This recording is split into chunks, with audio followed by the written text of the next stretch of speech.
નમસ્કાર વિદ્યાર્થી મિત્રો, આજના વિડીયોમાં આપણે ધોરણ 6 વિજ્ઞાન કુતૂહલ જે નવું પાઠ્યપુસ્તક દાખલ કરવામાં આવ્યું છે તેમના પ્રકરણ 2 સજીવ સૃષ્ટિમાં વિવિધતામાં જેમ જૂના પાઠ્યપુસ્તકમાં સ્વાધ્યાય આવતું એના બદલે ચાલો મેળવેલ જ્ઞાનને સમૃદ્ધ બનાવીએ એ વિભાગના પ્રશ્નોને સરળતાથી સમજવાનો પ્રયત્ન કરીએ.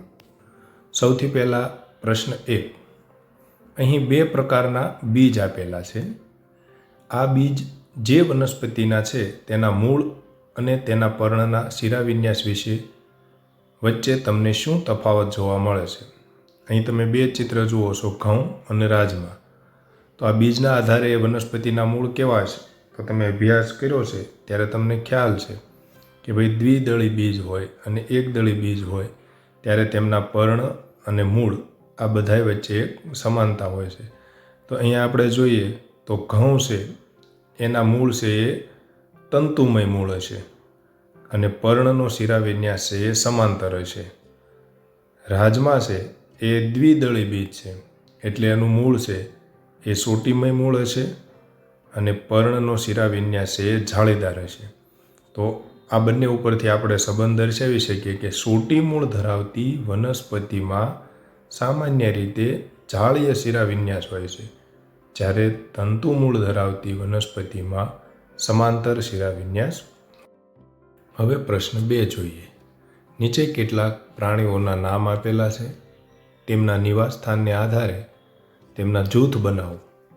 નીચે આકૃતિ આપેલી છે એમાં એ લખેલા ભાગમાં જલીય એટલે કે જળચર પ્રાણીઓના નામ લખો અને બી લખેલા ભાગમાં ભૂનિવાસી એટલે કે સ્થળચર પ્રાણીઓના નામ લખો. ભાગ સીમાં બંને પ્રકારના રહેઠાણોમાં રહેતા પ્રાણીઓના નામ દાખલ કરો. અહીં ઘોડો, ડોલ્ફિન, દેડકો, ઘેટાં, મગર, ખિસકોલી, વેલ, અળસિયું, કબૂતર, કાચબો આ પ્રાણીઓ છે એનું આપણે વર્ગીકરણ કરવાનું છે. તો જોઈએ તો જળચર એટલે કે એ વિભાગ છે એમાં આપણે લખીશું ડોલ્ફિન અને વ્હેલ.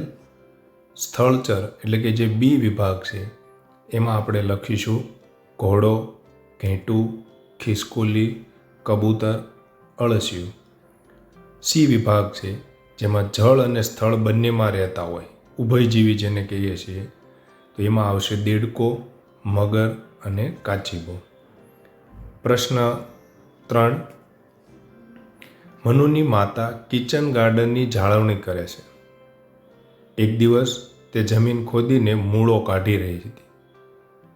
તેમણે મનુને કહ્યું કે મૂળો એક પ્રકારનું મૂળ છે. મૂળાનું અવલોકન કરો અને તે કયા પ્રકારનું મૂળ છે તે લખો. મૂળાના છોડમાં પર્ણમાં તમે કયા પ્રકારના શિરાવિન્યાસ જોશો? તો મૂળો છે એ પોતે જ મૂળ છે અને સોટી મૂળ ધરાવે છે.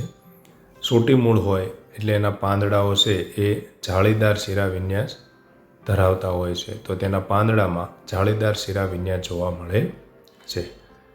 અહીંયા પર્વતીય બકરી અને મેદાની વિસ્તારમાં જોવા મળતી બકરીઓનું ચિત્ર જુઓ. 2 ચિત્ર નીચે આપેલા છે. એ છે એ પર્વતીય બકરી છે, બી ચિત્ર છે એ મેદાનમાં જોવા મળતી બકરી છે. હવે તેમની વચ્ચેની સમાનતા અને તફાવતો દર્શાવો અને આ તફાવતોના કારણો શું છે, આવા તફાવતો બંનેમાં કેમ હશે એના કારણો અહીં લખવાના છે. તો એ સમાનતા જોઈએ તો બંને સસ્તન પ્રાણી છે, બંનેને 4 પગ હોય છે, બંને શાકાહારી છે.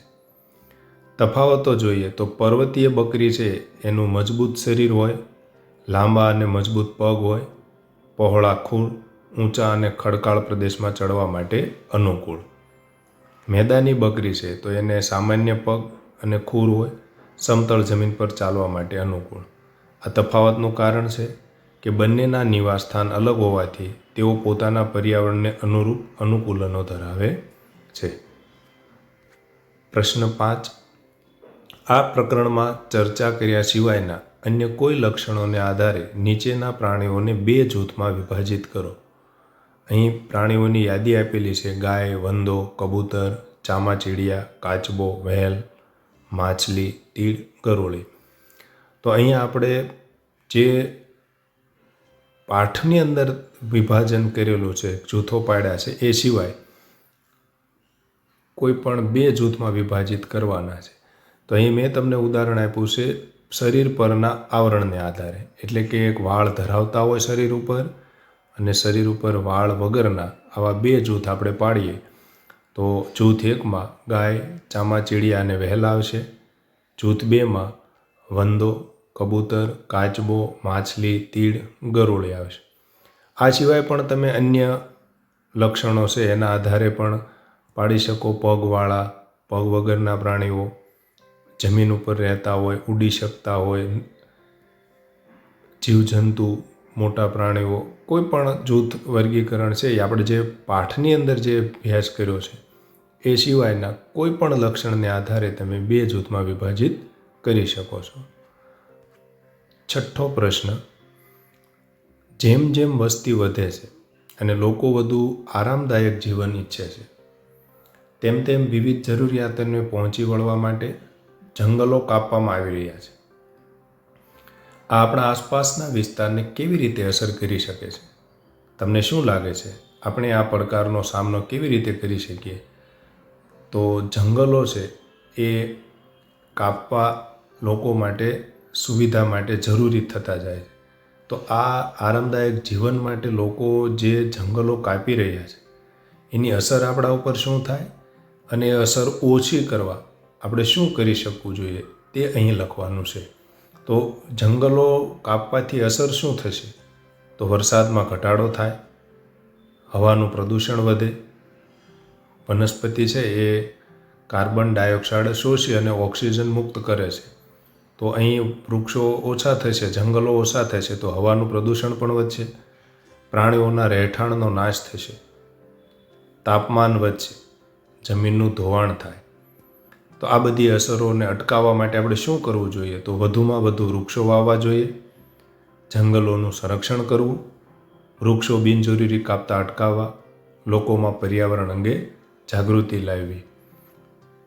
ફ્લો ચાર્ટનું વિશ્લેષણ કરો. એ અને બીના ઉદાહરણ શું હોઈ શકે? તો અહીં ફ્લો ચાર્ટમાં સૌથી પહેલાં છે વનસ્પતિ. જો વનસ્પતિ છે તો કે આપણે કહીએ હા. તો શું એ પર્ણો ધરાવે છે? તો કે હા, પર્ણ પણ ધરાવે છે. તો પર્ણ ધરાવતી હોય તો શું તેમાં જાળીદાર શિરાવિન્યાસ હોય છે? તો અહીં ઓપ્શન આપ્યો છે એ. જો હા તો જાળીદાર શિરાવિન્યાસ ધરાવતા પર્ણ હોય એવી વનસ્પતિની યાદી આપણે એ ગ્રુપમાં લખશું, અને ના એટલે કે જાળીદાર શિરાવિન્યાસ નથી તો એને સમાંતર શિરાવિન્યાસ હશે તો એવી યાદી આપણે બી ગ્રુપમાં કરીશું. તો એવી યાદી આપણે જોઈએ તો એની અંદર કેરી, ગુલાબ, રાજમા, આ સિવાય પણ ઘણા બધા આવશે કે જે જાળીદાર શિરાવિન્યાસ ધરાવતા હોય. બી વિભાગમાં ઘઉં, મકાઈ અને ડાંગર એટલે કે સમાંતર શિરાવિન્યાસ ધરાવતી વનસ્પતિઓ યાદીમાં આપણે લખી શકીએ. પછીનો પ્રશ્ન, રાજ તેના મિત્ર સંજય સાથે દલીલ કરે છે કે જાસૂદ એક ક્ષુપ છે. સંજય સ્પષ્ટતા માટે કયા પ્રશ્નો પૂછી શકે છે? હવે આપણે જાસૂદના લક્ષણો જાણીએ છીએ કે ક્ષુપ તરીકે જાસૂદમાં કયા લક્ષણો હોવા જોઈએ, તો એ પ્રશ્ન આપણે પૂછવા જોઈએ. તો સંજય છે એ આવા પ્રશ્નો પૂછશે. જાસૂદનું થડ કઠણ છે કે નરમ? જાસૂદની ઊંચાઈ કેટલી હોય છે? શું જાસૂદમાં જમીનની નજીકથી ડાળીઓ નીકળે છે? શું જાસૂદ ઘણા વર્ષો સુધી જીવતું રહે છે? શું જાસૂદમાં ફૂલ આવે છે? તો આ બધા જ પ્રશ્નોના જવાબને આધારે સ્પષ્ટ થશે કે જાસૂદ એક ક્ષુપ છે કે જે ક્ષુપના લક્ષણો ધરાવે છે. એ આપણને જવાબ અહીં મળશે કારણ કે જમીનથી નજીકથી અનેક ડાળીઓ નીકળે અને ઊંચાઈ છે એની મધ્યમ હોય તો આપણે નિષ્કર્ષ કહી શકીએ કે એ જાસૂદ હશે. ત્યાર પછી કોષ્ટકમાં આપેલી માહિતીને આધારે દરેક જૂથ માટે વનસ્પતિના ઉદાહરણ શોધો. અહીં કોષ્ટક આપ્યું છે એમાં જૂથ એ ની વનસ્પતિમાં બીજી કઈ સમાનતા છે અને જૂથ બીની વનસ્પતિમાં બીજી કઈ સમાનતા છે એ પણ લખવાનું છે.